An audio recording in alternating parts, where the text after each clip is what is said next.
नमस्कार दोस्तों, उषा की आवाज़ चैनल में आप सभी का स्वागत है। हमारी आज की कहानी है मैं अपनी बेटी को उसका घर दूंगी। गौरी का आज 10th का रिजल्ट आया है। बहुत अच्छी परसेंट आई है गौरी की। अब उसे 12th में ऐसी ही अच्छी परसेंट लाकर आर्किटेक्ट बनने का सपना पूरा करना है। अपनी माँ अनुराधा का सपना पूरा करना है। अनुराधा का सपना बस इतना है कि उसकी बेटी अपनी जिंदगी में एक मुकाम पाए, अपने पैरों पर खड़ी हो। अनुराधा गौरी को एक बात हमेशा कहती, बेटा, जब हमारा समय था हमारी माँ चाहती थी कि बेटी घर के कामों में निपुण हो और पिता चाहते थे कि बेटी की पढ़ाई इतनी हो जाए कि रिश्ता जोड़ते समय कहते बने, लड़की पढ़ी लिखी है, कौन से उससे नौकरी करवानी है।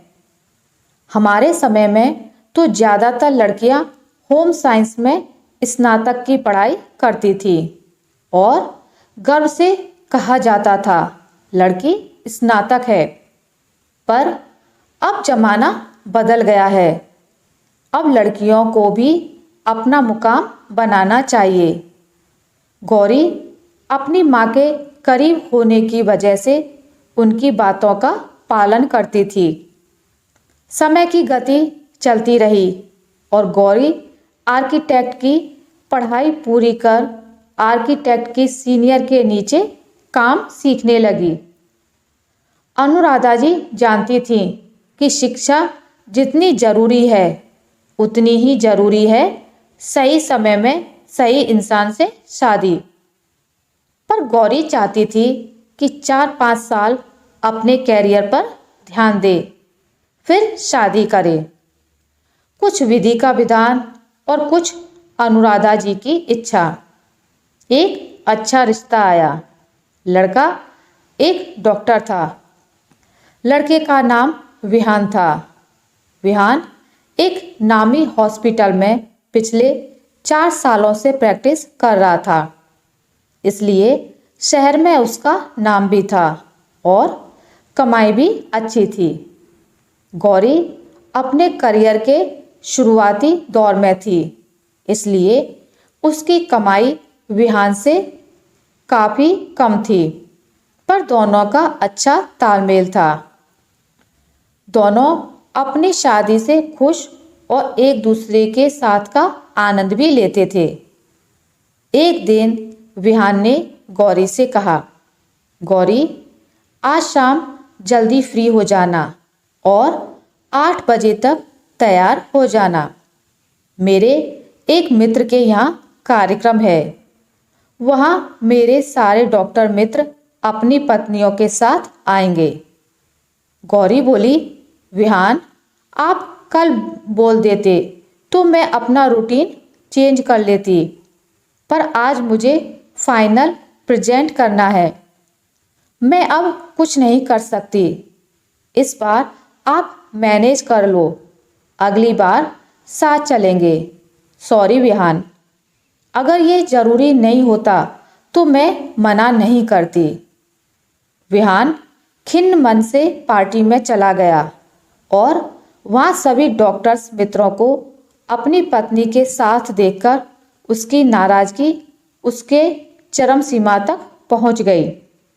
विहान रात लगभग 12 बजे तक पहुँचा। गौरी के नॉर्मल बातों का जवाब भी वो खींचकर दे रहा था।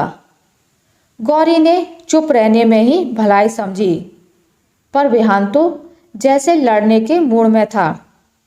वह गौरी के साथ न चलने से हीन भावना से भर गया था। थोड़ी सी बात पर विहान गुस्से से पागल हो रहा था और गुस्से में ही गौरी को कहा, चली जाओ मेरे घर से, ये तेरे बाप का घर नहीं है। गौरी अवाक रह गई। उसने कुछ ना कहना बेहतर समझा और कमरे से बाहर चली गई। सुबह गौरी तैयार होकर काम पर चली गई। गौरी और विहान एक दूसरे से 3-4 दिन तक कटते रहे। दोनों एक दूसरे का सामना करना पसंद नहीं कर रहे थे। गौरी को नाराजगी थी कि विहान ने एक पल में जता दिया कि ये तेरा घर नहीं है, मैं क्यों हूँ यहाँ। और विहान अपने कहे अपशब्द से शर्मिंदा था। एक दोपहर विहान हॉस्पिटल से निकलकर गौरी के ऑफिस गया और उसे अपने साथ चलने को कहा। गौरी ने इनकार कर दिया, पर विहान के जोर देने पर वो उसके साथ एक होटल में खाने के लिए गए। इधर उधर की बातें करते हुए दोनों ने खाना खाया। विहान बात करना चाहता था, लेकिन कैसे? गौरी ने कहा, विहान काफ़ी देर हो गई है, अब मुझे ऑफिस छोड़ दो। दोनों खामोशी से गाड़ी में बैठ गए और रास्ते में दोनों चुप ही रहे।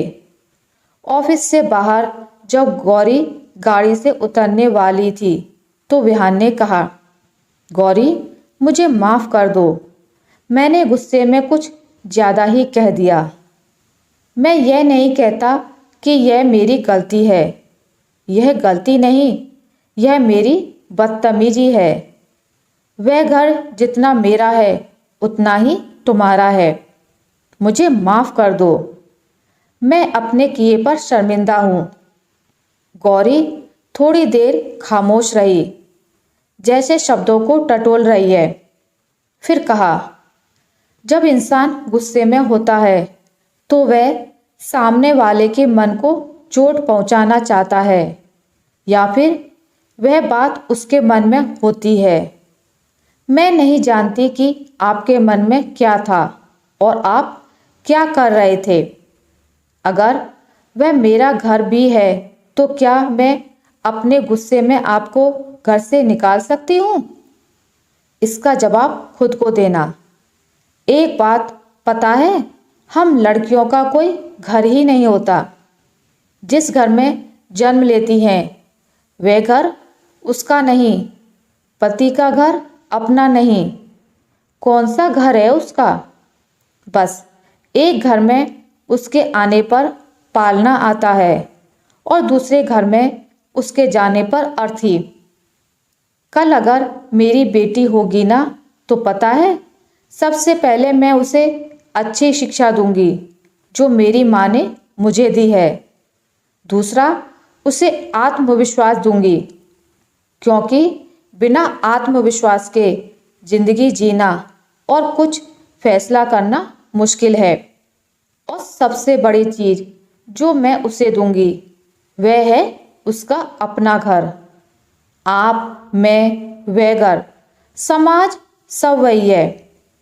बस थोड़ा मेरा मन बदल गया है, बाकी सब नॉर्मल है। चलिए मैं चलती हूँ। विहान कुछ ना कह सका, क्योंकि उसे पता चल गया था कि उसने गौरी को एक ऐसी चोट दी है जिसे भूलने में शायद काफ़ी समय लगे और शायद कभी भूल ही ना पाए। आशा करती हूँ आपको मेरी आज की कहानी अच्छी लगी होगी। अगर आपको मेरी ये कहानी अच्छी लगी है तो इसे लाइक करें, ज़्यादा से ज़्यादा शेयर करें, और अगर आप मेरे चैनल पर नए हैं तो इसे सब्सक्राइब करना ना भूलें। मिलते हैं एक नई कहानी के साथ, तब तक के लिए नमस्कार।